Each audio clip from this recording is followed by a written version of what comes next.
오늘 함께 나눌 말씀 출애굽기 25장 1절부터 9절까지 말씀입니다. 우리가 이 땅에 살면서 누릴 수 있는 가장 큰 또 가장 귀한 복은 하나님이 우리와 함께 하시는 것입니다. 우리가 이 땅에서 비록 돈을 많이 벌고 또 출세를 하고 높은 자리에 올라갔다 하더라도 하나님이 우리와 함께 하지 않는다면 그것만큼 불행하고 안타까운 인생은 없을 것입니다. 그런 의미에서 봤을 때 우리가 함께 보는 출애굽기의 클라이막스, 출애굽기의 절정을 꼽으라면 저는 출애굽기 25장을 꼽을 겁니다. 왜냐하면 거기서 하나님이 그 백성들에게 내가 너희와 함께 거할 성소를 나를 위하여 지으라고 말씀하시기 때문입니다. 하나님과 함께하는 것, 그것이 가장 귀하고 큰 복입니다. 여러분이 그 복을 누리며 살게 되기를 간절히 바랍니다. 특별히 구약시대에는 하나님이 그들과 함께하기 위해서 성막을 짓고 성소를 짓고 성전을 지었지만 신약시대에는 그럴 필요가 없다라고 말씀합니다. 왜냐하면 우리 몸이 하나님의 성전이기 때문입니다. 고린도전서 3장 16절 말씀에 뭐라고 합니까? 너희가 하나님의 성전인 것과 하나님의 성령이 너희 안에 계시는 것을 알지 못하느냐라고 말씀하셨습니다. 우리가 하나님의 성전이래요. 하나님이 우리 안에 거하신다라고 말씀하고 있습니다. 그렇기 때문에 우리의 사명 중에 하나가 뭐냐 하면 하나님의 성전인 우리의 몸을 거룩하게 깨끗하게 유지하는 것입니다. 그래서 한 17절 말씀에 이렇게 이어지죠. 누구든지 하나님의 성전을 더럽히면 하나님이 그 사람을 멸하시리라. 하나님의 성전은 거룩하니 너희도 그러하니라.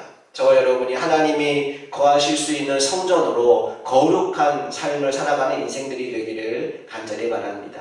자, 우리 본문으로 돌아와서 하나님이 이스라엘 백성들에게 내가 너희와 함께 거할 성소를 지으라고 말씀하시는데 그때 요구하는 자세가 있습니다. 자, 어떤 자세를 요구하시는가? 1절, 2절 말씀을 읽어봅니다. 여호와께서 모세에게 말씀하여 이르시되 이스라엘 자손에게 명령하여 내게 예물을 가져오라 하고 기쁜 마음으로 내는 자가 내게 바치는 모든 것을 너희는 받을지니라. 먼저 2절 상반절의 말씀을 보면 이스라엘 자손들에게 명령하여 내게 예물을 가져오라 하시는 주님의 음성을 듣게 됩니다. 하나님께서 지금 하시는 일 중에 하나가 뭐냐 하면 날마다 이스라엘 백성들에게 만다와 메추라기를 먹이시는 겁니다. 그 하나님의 능력이라면 그분의 집을 지을 최고의 재료를 하늘에서 내려주어도 아무 상관이 없습니다. 그럼에도 불구하고 왜 하나님이 이스라엘 백성들에게 그 집을 지을 예물을 가져오라고 명하실까요? 그 이유는 하나님의 역사, 하나님의 집을 짓는 이 영광스러운 사역에 그 백성들을 초청하기 위해서입니다. 때때로 아이들을 학교에 보내고 나면 아이들 숙제를 봐주거나 공부를 함께 하거나 여러 가지 활동을 함께 할 때가 있어요. 그때 아이들은 아직 미숙하고 어리기 때문에 실수도 많고 답답할 때가 있습니다. 부모인 내가 그냥 알아서 해주면 훨씬 쉽고 빠르게 할 수 있습니다. 그럼에도 불구하고 아이에게 스스로 그 일을 할 수 있도록 맡겨두는 이유는 그걸 통해 성취감도 느끼게 되고 성공 경험도 하게 되고 아이가 그걸 통해 배움의 경험을 하기 때문이죠. 하나님도 마찬가지입니다. 하나님은 우리가 하나님의 일에 참여함으로써 하나님의 일을 함께하는 영광과 기쁨과 성취감을 누리기를 원하시는 것입니다. 그래서 그 백성들을 예물을 바치는 것으로 초청하고 계신 것을 봅니다. 계속해서 하반절 말씀을 보면 말씀이 이렇게 이어집니다. 기쁜 마음으로 내는 자가 내게 바치는 모든 것을 너희는 받을지니라. 하나님이 우리가 하나님께 드린다고 모든 것을 다 받는 것은 아니라고 성경은 말씀합니다. 특별히 창세기에 보면 가인과 아벨이 함께 제사를 드리지요. 그때 어떤 일이 벌어집니까? 창세기 4장 4절 5절 말씀을 보니까 여호와께서 아벨과 그의 제물은 받으셨으나 가인과 그의 제물은 받지 아니하신지라 라고 말씀하고 있습니다. 여러분 이 말씀을 보니까 하나님의 관심이 제물에 있는 것 같은가요? 아니면 사람에게 있는 것 같은가요? 예, 하나님의 관심은 사람에게 있습니다. 그가 얼마나 많은 것을 드렸느냐, 얼마나 귀한 것을 드렸느냐, 여기에 하나님이 관심하시는 것이 아니라 그가 어떤 마음, 어떤 중심으로 드렸느냐에 하나님은 관심이 있다는 것입니다. 어느 날 예수님이 헌금궤 앞에 앉아 계셨습니다. 많은 사람들이 헌금을 하고 회당에 들어가는데 사람들이 다 지나간 후에 예수님이 한 과부를 칭찬합니다. 여기 모인 사람 중에 이 과부가 가장 많이 헌금했다는 거예요. 도대체 얼마를 했나 알아봤더니 2렙돈, 지금으로 쳐도 500원짜리 동전 2개 정도 가치밖에 안 되는 아주 작은 예물을 드렸습니다. 그런데 예수님은 이들 중에 이 여인이 가장 많은 헌금을 했다라고 말씀하시는 것입니다. 사람들이 의아해하자 예수님이 이렇게 설명해 주시는데 누가복음 21장 4절 말씀에 이렇게 나옵니다. 저들은 그 풍족한 중에서 헌금을 넣었거니와 이 과부는 그 가난한 중에서 자기가 가지고 있는 생활비 전부를 넣었느니라 하시니라. 예수님이 보시는 게 뭐예요? 그 사람의 중심, 그 사람의 마음을 보시는 겁니다. 생활비 전부를 드리는 그의 마음을 보시고 그 여인이 전부를 드렸기 때문에 가장 많이 드렸다라고 칭찬하고 있는 것입니다. 우리도 하나님 앞에 드릴 수 있는 것은 우리의 마음밖에 없습니다. 우리의 온전한 마음을 주님께 드리는 자가 되기를 간절히 바랍니다. 특별히 고린도후서 9장에 보면 사도 바울이 헌금에 대해서 이런 권면의 말씀을 줍니다. 각각 그 마음에 정한 대로 할 것이요 인색함으로나 억지로 하지 말지니 하나님은 즐겨내는 자를 사랑하시느니라. 여러분 헌금할 때 인색한 마음 또 억지로 하는 헌금 하나님도 기뻐하지 않으신대요. 하나님은 우리가 기쁜 마음으로 즐거운 마음으로 드릴 때 하나님도 기뻐하시고 그를 사랑하신다라고 말씀하시니 저와 여러분이 그렇게 하나님께 사랑받는 인생들이 다 되기를 간절히 바랍니다. 계속해서 이어지는 3절부터 7절까지 말씀을 보면 이제 이스라엘 백성들이 하나님께 바쳐야 될 품목들이 하나하나 나오고 있습니다. 우리 말씀을 통해 확인해 봅시다. 너희가 그들에게서 받을 예물은 이러하니 금과 은과 놋과 청색, 자색, 홍색 실과 가는 매실과 염소털과 붉은 물들인 수장의 가죽과 해달의 가죽과 조각목과 등유와 관유에 드는 향료와 분향할 향을 만들 향품과 호마노며 에봇과 흉패에 물릴 보석이니라. 하나님이 지금 이스라엘 백성들에게 그들이 바쳐야 될 목록들을 하나하나 말씀하고 있습니다. 그런데 중요한 건 지금 이 품목을 바칠 때 그 백성들은 그 품목이 어디에 쓰일지를 전혀 모른다는 것입니다. 예, 그들은 몰라요. 그런데 누구는 아시죠? 하나님은 아십니다. 하나님의 머릿속에는 지금 모든 그림이 다 그려져 있습니다. 백성들은 궁금할 거예요. 도대체 이 청색실을 어디에 쓰시는 걸까? 도대체 염소털로 뭘 하시려는 거지? 그들은 모릅니다. 지금은 모릅니다. 그런데 시간이 지나고 나면 하나님이 이걸 하시려고 그때 이걸 내라고 하신 거구나. 청색실은 여기 필요한 거였구나. 염소털은 이때 쓰는구나. 모든 것이 완성된 이후에는 그들이 다 알게 되는 겁니다. 그렇기 때문에 오늘 우리가 해야 될 일이 있다면 이해가 되든 되지 않든 하나님의 말씀 앞에 순종하는 자세입니다.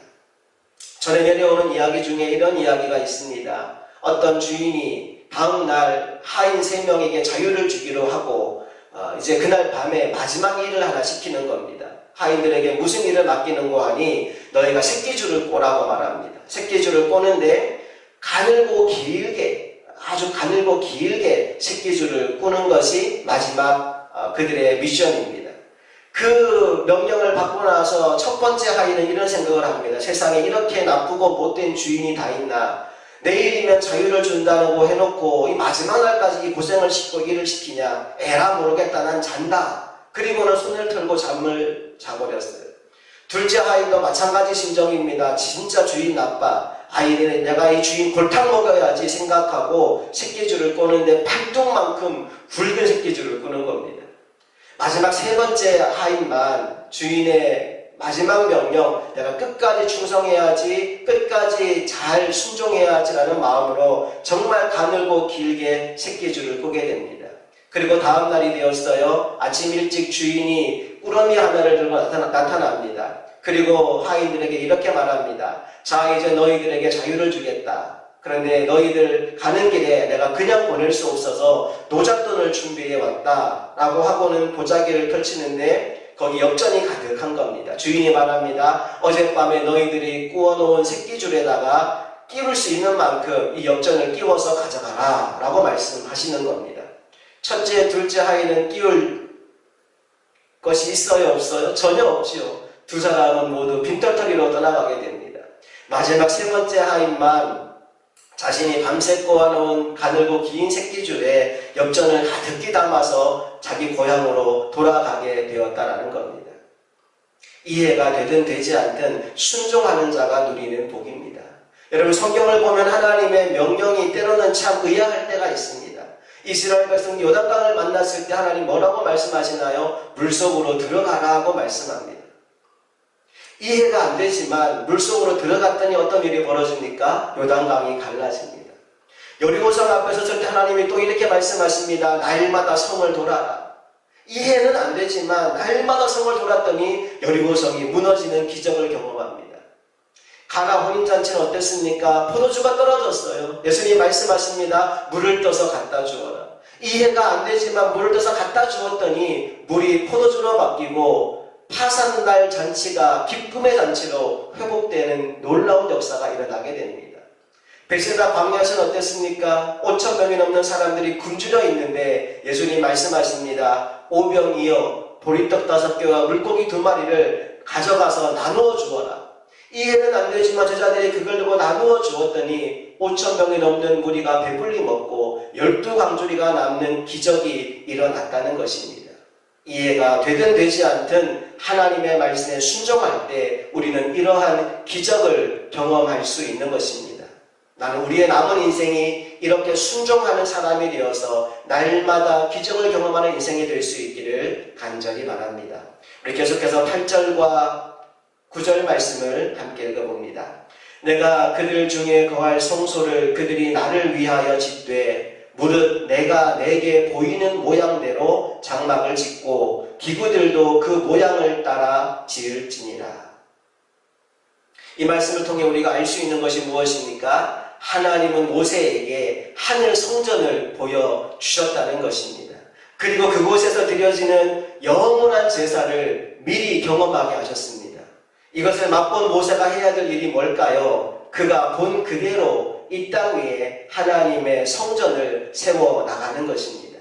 이 장면을 히브리서 8장 5절은 이렇게 기록합니다. 그들이 섬기는 것은 하늘에 있는 것의 모형과 그림자라. 모세가 장막을 지으려 할 때 지시하심을 얻음과 같으니 이르시되 삼가 모든 것을 산에서 내게 보이던 본을 따라 지으라 하셨느니라. 말하자면 모세가 지금 지으려고 하는 건 모델하우스 같은 겁니다. 진짜 하나님의 성전은 저 하늘에 있고 이 땅 위에 그것을 본떠 만든 모델하우스를 지으려고 하는 겁니다. 자, 그런데 여러분 한번 생각해 보십시오. 아파트 시공업체에서 모델하우스를 지어서 보여주는 이유가 뭘까요? 그 모델하우스에 들어와서 살라고 보여주는 겁니까? 절대 아니지요. 그걸 보고 리얼하우스, 진짜 집에 계약해서 살게 하려고 모델하우스를 보여주는 겁니다. 저는 이 땅에 하나님의 교회를 세우신 이유도 동일하다고 생각합니다. 이 땅에 하나님이 세워주신 이 공동체를 통해서 하나님 나라를 미리 경험하고 진짜 천국을 사모하면서 살아가라고 우리에게 선물로 주신 것이 바로 교회인 줄로 믿습니다. 그렇기 때문에 우리가 해야 할 일은 매주 이렇게 함께 모여서 예배를 드리면서 하나님 나라에서 드릴 영원한 예배를 경험하는 것입니다. 자, 그런데 거기서 끝나면 안 됩니다. 세상을 향해 우리가 감당해야 될 사명도 있어요. 그게 뭘까요? 바로 세상 속에 들어가서 우리가 경험한 하나님 나라를 내가 속해 있는 공동체, 내 가정과 직장과 이 나라와 이 민족들이 함께 경험할 수 있도록 믿음으로 살아가는 것입니다. 나는 저와 여러분이 이 사명 잘 감당하며 살기를 간절히 바랍니다. 말씀을 정리합니다. 특별히 3가지 질문을 통해서 오늘 주시는 말씀의 적용 포인트를 잡기 원합니다. 첫 번째 질문은 이것입니다. 오늘 나는 기쁜 마음으로 예배하고 있는가? 하나님은 이스라엘 백성들에게 기쁜 마음으로 내는 자가 바치는 것을 받으라고 말씀하셨습니다. 예배하는 우리 안에 기쁨과 자원함과 감사하는 마음이 있을 때 하나님이 우리 예배를 받으신다는 겁니다. 나는 여러분이 예배할 때마다 기대하는 마음으로 참석하시고 기쁨으로 예배하게 되기를 간절히 바랍니다. 두 번째 질문입니다. 나는 하나님의 모든 명령에 순종할 각오가 되어 있는가? 때때로 내가 이해할 수 없는 말씀을 주신다 하더라도 말씀하신 분이 하나님이고 하나님 안에는 완성된 그림이 있다는 것을 믿는 믿음으로 순종하며 나아갈 때 우리 삶에도 하나님의 기적이 매 순간마다 경험되어질 줄로 믿습니다. 남은 인생 하나님이 무슨 말씀하시든지 순종하는 저와 여러분 되기를 간절히 바랍니다. 마지막 세 번째 질문은 이것입니다. 나는 내가 속한 공동체, 교회와 가정과 직장을 통해서 하나님 나라를 경험하고 있는가? 나는 이 말씀의 교회가 정말 오늘 이 시대에 우리가 하나님 나라를 경험할 수 있는 놀라운 장소가 되기를 바랍니다. 여러분 마음이 하나님 나라가 건설된 곳이 되기를 바라고 여러분 가정이 하나님 나라가 건설된 곳이 되기를 바랍니다. 그리고 아직 하나님을 경험할 수 없는 수많은 사람들에게 여러분이 경험한 하나님 나라를 전해주는 하나님의 사명자로 남은 삶을 살아가는 우리 모두가 되기를 간절히 바랍니다.